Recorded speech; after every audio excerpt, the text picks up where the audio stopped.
Well, our next guest knows that Islam is not a religion of peace. He also knows how Muslims think, act, and feel. Of course, years he was a Sunni Muslim. Faisal Malick was born in Pakistan. He was raised a devout Sunni Muslim, where belief in Jesus as the Son of God is considered blasphemy.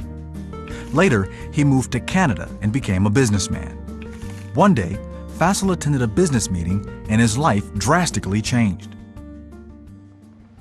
Well, please welcome to the 700 Club an author of two books, one called The Political Spirit, and the other, it's called The Destiny of Islam in the End Times. A very provocative title. Faisal, Malick, good to see you. Thank you. That's so good to be here with you. What did you do when you were a Sunni Muslim? Well, growing up, after school, I'd go to this special place to study the Quran for 3 to 4 hours. Just my family really wanted me to be indoctrinated and serve Allah and serve the Prophet Muhammad.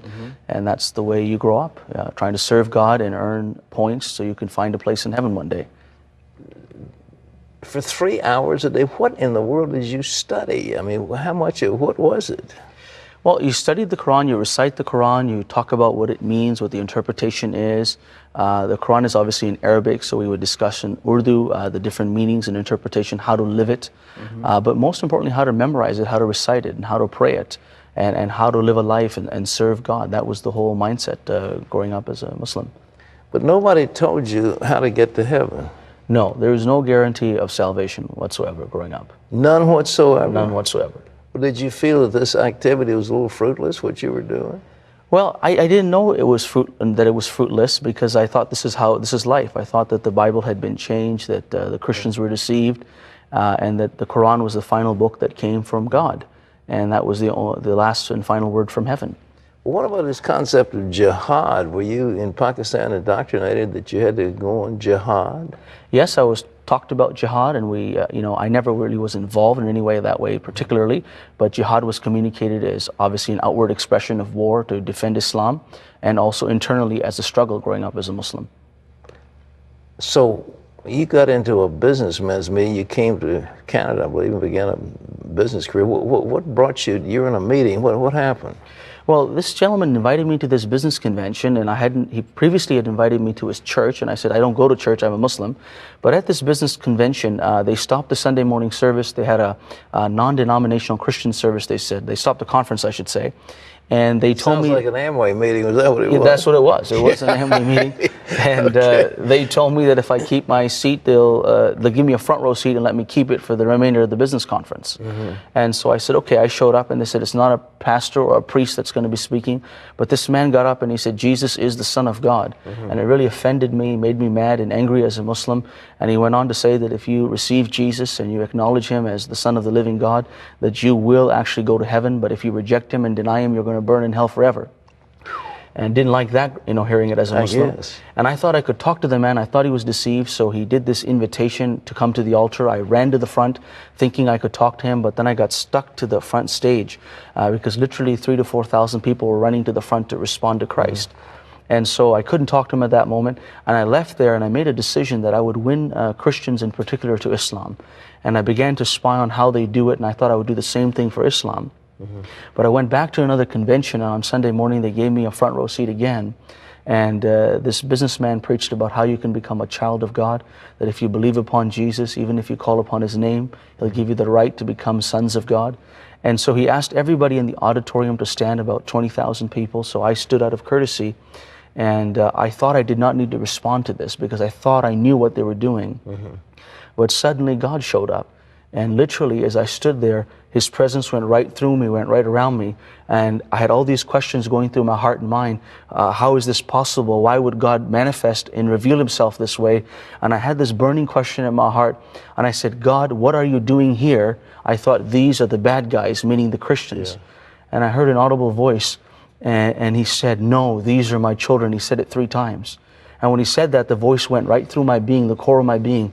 And I knew with every fiber of who I am that Jesus is the Son of God. And I recognized at that moment, it wasn't just something I believed, it's something I knew. And I walk forward and I confess, Jesus, you are the Son of God. You were born of a virgin. You died on the cross. You shed your blood for me. And you rose again from the dead the third day. Would you take away my stony heart? Give me a new heart that I can love the Father like you. And that was July 3rd, 1994 at 12:45 p.m.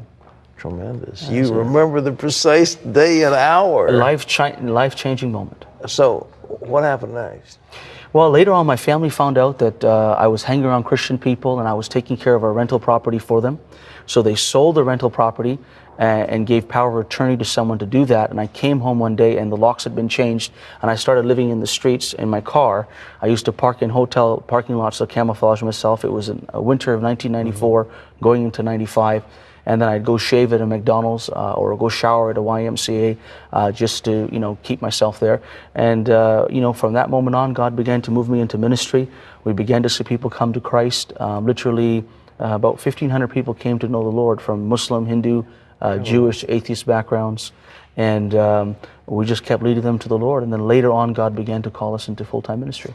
What is this political spirit you write about Islam? The political spirit comes out of Mark 8:15, where Jesus warned the church, the disciples. He charged them saying, beware of the leaven of the Pharisees and the leaven of Herod.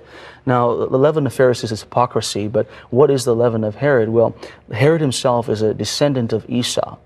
And Esau, in Genesis 28:9, he married one of Ishmael's daughters. And where we get terrorism from is actually from Esau. Remember the hatred he had in his heart that he would kill Jacob? He comforted himself with a pseudo-comfort. Well, this hatred is forever followed the descendants of Esau, and they've been intermingled with the descendants of Ishmael. Now, why is that even important? Well, Muslims believe that Muhammad is the direct descendant of Ishmael, and he's from Ishmael's second son, Kedar. So Muslims pay very careful attention to Ishmael, and that's where they actually come from. And so there's two really groups of people amongst the Muslim people from the biblical perspective. One of them are the descendants of Ishmael that have a wounded heart, that have been rejected, abandoned by their father Abraham.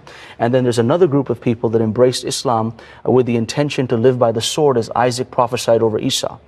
And so that's really where we get the spirit of terrorism. Do you remember Esau sold his birthright? These suicide bombers are selling their birthrights to serve God. Well, the leaven of Herod is the second face of terrorism, but it's very subtle and it's much more lethal.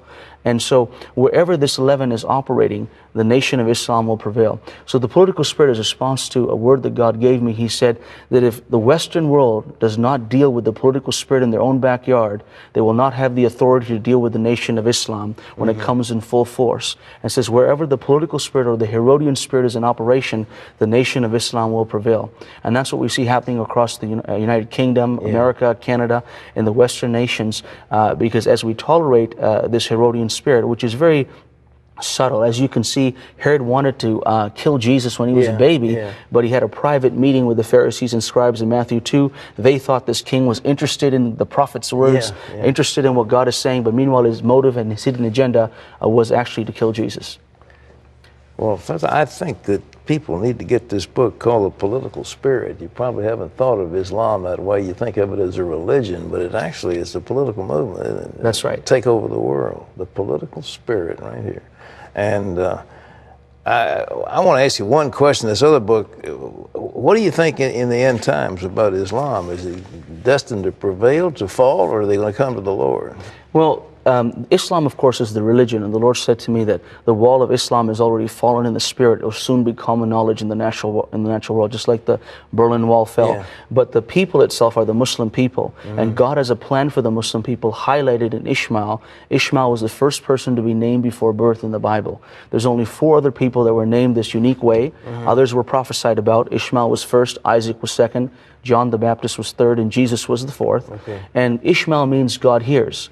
And God has promised to hear the cry of the Muslim people, and there's a cry that is buried beneath their heart, beneath this terrorism, beneath what we hear on the news all the time, and God is reaching out to the Muslim world. And just like God opened up the well of water that saved Ishmael's life when he was dying in the wilderness 4,000 years ago, God is promising to answer the cry of the Muslim people and open up the well of salvation, which is Jesus, so they could see who he is and recognize the Father. And this is happening around the world through dreams and visions. In fact, Pat, God said to me that a whole generation of Muslims are going to come into the kingdom. And I was shocked to hear that. I said, God, how shall this be? And he said, I'll do it through dreams and visions. I'll give dreams and visions of Jesus to the Muslim people. They'll see a man clothed in white, and he's going to say, I am the way, the truth, and the life. And they're going to look for answers. It's happening all over. We did a series of films called the same thing. The political spirit, ladies and gentlemen, and the destiny of Islam in the end times. I wish we had more time to talk to Faisal, but that's all the time we've got. Thank you so much for being here. Thanks for having me. God bless you.